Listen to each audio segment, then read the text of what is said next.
Hey there, everybody. It's Caitlin, your geeky girlfriend, and we just picked up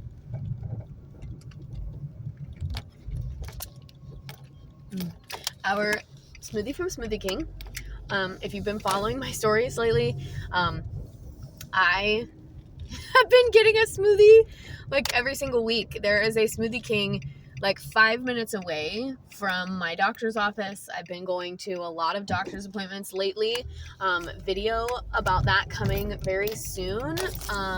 But every time I have a doctor's appointment, I get myself a little Smoothie King because it's like a little treat and it gives me something to look forward to when maybe the appointment is not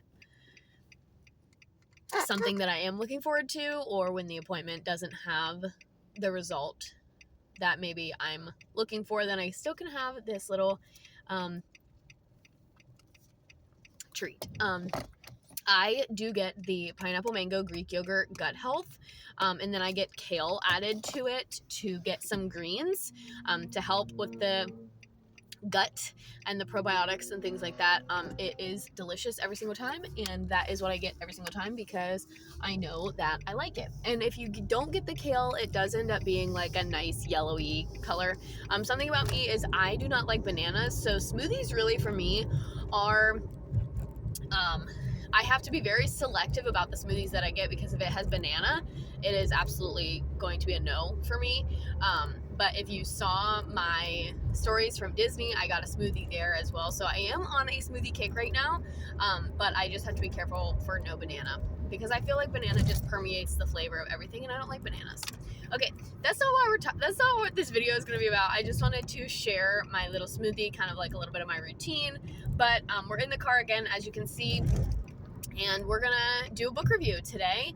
So if you are new here, like I said, my name is Caitlin, your geeky girlfriend, and this channel has everything from books to movies to Taylor Swift to clothes, travel. So make sure you scroll up and down, find some videos that might be of interest to you, and give them a watch. And then if you like them, you know what to do. Give me that thumbs up down in the bottom. And if you are new here and like this video or any of my other videos that you see, make sure you hit that red button and subscribe to my channel. And to get notified about all my latest videos, make sure you hit that bell and turn on notifications. So like I said, we are going to talk about a book review.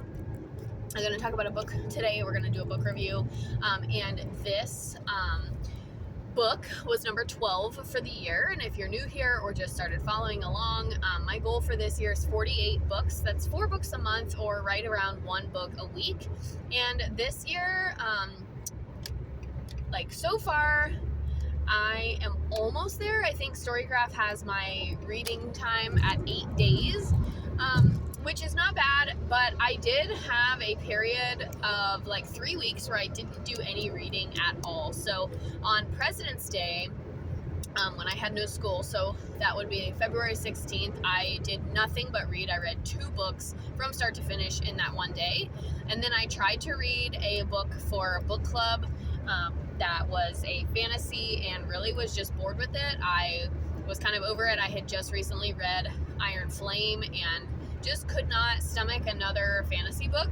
So I DNF'd it and walked away from it. And then after that, I really had a hard time finding a book that I was interested in. I took everything I had back to the library and I didn't read for about 3 weeks. And then I came up with this idea to do a rainbow reading challenge. And what that is I'm going to be reading and reviewing books of all the different colors of the rainbow for their spines. So I already did the red spine book. You can find that video here on my channel. It was just posted today as well. And the book we're going to talk about in this video is actually my book for my orange spine. And I don't have the book with me here in the car, so make sure you check that thumbnail for the cover that I had, so that way you can see the orange spine. But typically this book is the kind of coral color one with the burnt toast on it, but I actually have an alternate cover and it still has orange. So that's great. Today we're going to be talking about After I Do by Taylor Jenkins Reid. And Taylor Jenkins Reid may sound familiar because she is the viral author of The 7 Husbands of Evelyn Hugo. Now, I am not a Taylor Jenkins Reid expert, so I don't actually know which of these books was published first, which one came after, etc. All I know is that I did read The 7 Husbands of Evelyn Hugo in 2023, and you can check out my review of that here on the channel. Now, this one is a completely different storyline. So the Seven Husbands of Evelyn Hugo is more of your gossip rag read. So thinking about old time celebrities, old Hollywood, those are kind of some of the themes. But this one, After I Do, follows a young couple who gets married. Pretty much, they get married out of college, and it follows their story and kind of realizing what happens to marriage, I would say, in most marriages. So the tagline for this is, it's a breathtaking novel about the trials of modern marriage, and I think that is a great descriptor.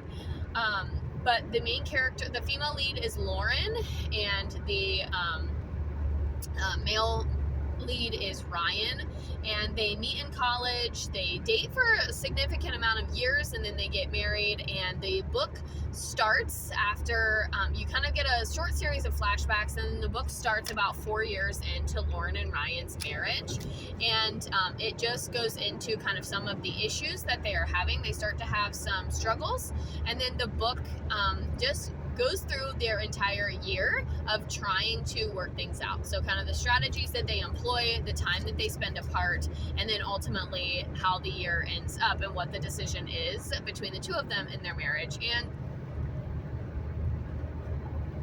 honestly, there were a couple things that drew me to this book right away. So I got this book for Christmas a couple years ago, along with some other Taylor Jenkins Reid titles.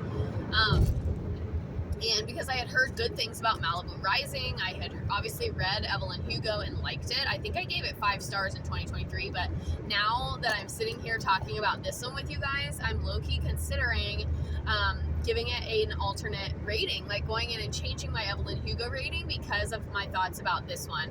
I enjoyed this one, I think, more than Evelyn Hugo. I liked Evelyn Hugo because of the gossipiness of it and the fashion and the, kind of high maintenance lifestyle that Evelyn lived. But this one, I am really into these storylines with the marriage repair and the marriage recovery.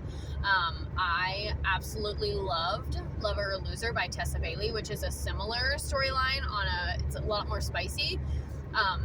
But this one is really low spice and truly just is about the two characters kind of discovering themselves in order to love each other better. And I love the entire underlying theme of this book. I loved first of all, what caught me right away was like the first chapter is like 1 page. And so right away, and Taylor Jenkins Reid does a good job of, using that kind of strategy to really let you dive in very quickly to this book. So I was like 40 pages in before I even really had to think about how many chapters I had read or whatever. It's not so much in a chapter, but she does like, the day we met, then 1 year later, like it just is kind of like I said, that series of flashbacks, and then you get glimpses of why their marriage is the way that it is and all these things. I loved the ending. I almost cried, and these types of tropes with the marriage recovery and the marriage, whether it's counseling or a trial separation or whatever, the point of it is to save the marriage. And I just am a huge sucker for everything working out the way that I want it to. And I think that's part of the reason why I like this book so much. I'm not going to talk too much more about the specific plot details because, as you know, if you've been here for a while, I tend not to I try to keep all these reviews spoiler free. But there is a strong family storyline as well, and like, being close to your family and kind of how that impacts you and all those. So it delves into relationships of all types, but I did almost cry. Like I said, I read this book essentially in 3 or 4 days. Most of the reading of this book happened on my way to Orlando. I read easily half of the book that night, and then I got to the point where I only had like 10 or 12 pages left and just had to finish it when we were in our hotel. And I just really, really, really enjoyed it. Now I will say I did have some mild critiques. I think in this book, Taylor Jenkins Reid does not do a great job, in my opinion, of developing some of these side characters. So Lauren's family is a big part of the storyline. So her mom and her mom's boyfriend, Bill, Charlie, Natalie, like there's all these characters, and you don't really, they interact and you get their development based on their interactions with Lauren. You don't actually get a lot of, like I said, in my opinion, you don't get a lot of who they are as individual people, especially her mom. And I think the character who was most developed was maybe her grandma. And I just felt like I wanted to know more about Charlie. I wanted to know a little bit more about Natalie. I wanted to know even more about Ryan and his family, because I do think all of that goes into effect. And when you marry somebody, those things go into how you look at them and how you perceive them. And so I wanted a little bit more character development overall, but I think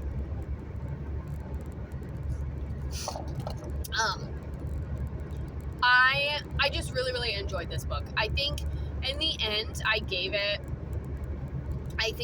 4 stars on Goodreads, because there was, like, it was very good, don't get me wrong, but there was, like, it just wasn't like, or maybe I did give it 5 stars on Goodreads and then I gave it like a 4.5 on Storygraph, maybe. I don't remember. I know that I did not give it 5 stars on one of the apps because of the lack of character development in these side characters. And then also, there was also something else about Lauren that I didn't love, and I think maybe it was the strategy that they used. I just was not, I don't know. I think in my mind, the thought of, this is going to be like a slight spoiler, but I think in my mind, the thought of a trial separation and what that entails, and especially how Lauren and Ryan set themselves up for it, I found it was a little bit unrealistic, just slightly, but, and maybe that's why I couldn't commit to the 5 stars. But overall, this was a great book. And I think if you read this one first as your first Taylor Jenkins Reid book, I think you would maybe it would probably be a 5-star read. But I think because Evelyn Hugo, the entire book was her developing these characters of these husbands and Evelyn, and you learning who Evelyn was and why she was the way that she was through her husbands, which, like I said, there's a whole review of that on my channel. I think to have that lacking in this book really impacted my rating. But overall, still a fantastic read. I think if you are a lover of the marriage recovery trope, or you've read books like Lover or Loser by Tessa Bailey, or you've read, other things similar, please let me know of similar titles to that in the comments, because like I said, I am really loving this trope. I found this like niche of these books that involve like a struggling marriage and them working together to fix it. I just love it, and I am eating them up. So please drop your other titles in the comments. But if you like that as well, then this one definitely needs to go on your list. And I definitely will be reading more Taylor Jenkins Reid. Currently on my shelf in my house, I have One True Loves and Daisy Jones and the Six. And I think I have Carrie Soto is back as well. So I have several of her books, and this one definitely will not be the last that I read, because I enjoyed this one so much. So now she has a 5-star for me and a 4.5 star, and if not higher for me. So she is up there in like 4.5 to 5s. I might read another one of hers this year because I just liked this book so much. But the number one thing that I liked about this book was it really got me out of my reading slump. I immediately started another book, and I don't know if the book that I'm reading now will compare to this one. And I love when that happens. I like when you read a book that's so good that it takes you several other books to find one that really stands out and stands against this one.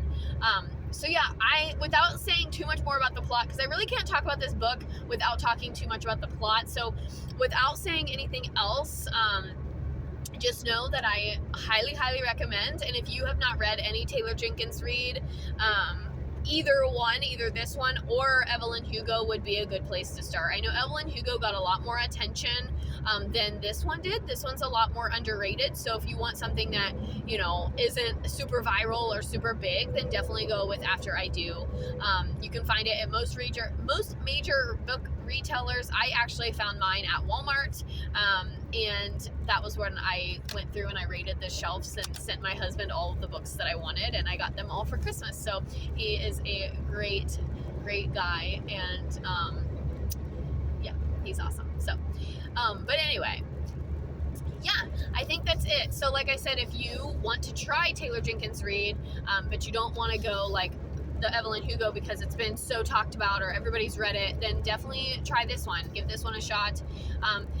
And yeah, stay tuned for more Taylor Jenkins Reid, because there definitely will be more probably this year, because I just enjoyed this one so much, which is great. I love when I can sit back and enjoy a book and talk about it and think about it and just really like still want to be in that mindset with those characters.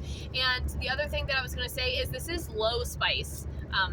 Absolutely low spice. They do a couple of closed door things where they mention, like, you know, there's a scene where she, you know, is making some noises, but they don't actually describe anything that's happening. And then similar, even when she's talking about her relationship with Ryan, it more is so just kind of describing what's happening. Like, oh, he put his hands on me and said blah, blah, blah, blah, blah.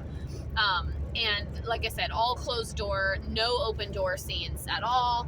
And nothing, like, it's absolutely low spice. In fact, I didn't even give it a spice rating when I rated it on Goodreads, because I just don't feel like there's anything really to rate. I feel like it's very clean.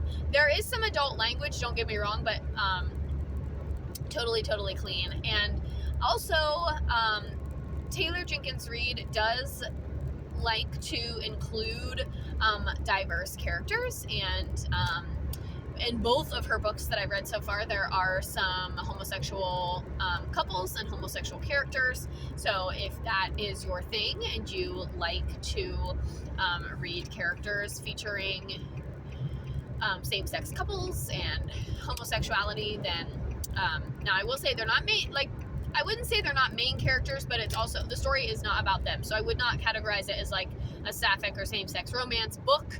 It's just a romance novel that features characters of that. So, yeah. So that's another thing for those of you who enjoy that, or if you like to have that as a warning and you like going into a book knowing that that's going to be in there, then there you go. Yeah. So I think that's it. I'm almost home, gonna finish my smoothie. And like I said, let me know in the comments other books that have this same like marriage recovery trope. And I have already read Lover or Loser by Tessa Bailey. Absolutely loved it. I could rave, and I will continue to rave about that book, but I do have a full review here on the channel as well. So if you are a Tessa fan, go check that one out. It's part of the Hot and Hammered series. But let me know of other ones that have this same trope, because I am obsessed and I want to read all of the marriage recovery things because I just love it so much. And yeah, so I think that's it for this one. We're going to go ahead and wrap it up. But like I said, let me know in the comments. Hit that red button to subscribe. Like this video if you want more videos like this. And stay tuned for all of the books that we're going to read in 2024. I will see you guys in the next video.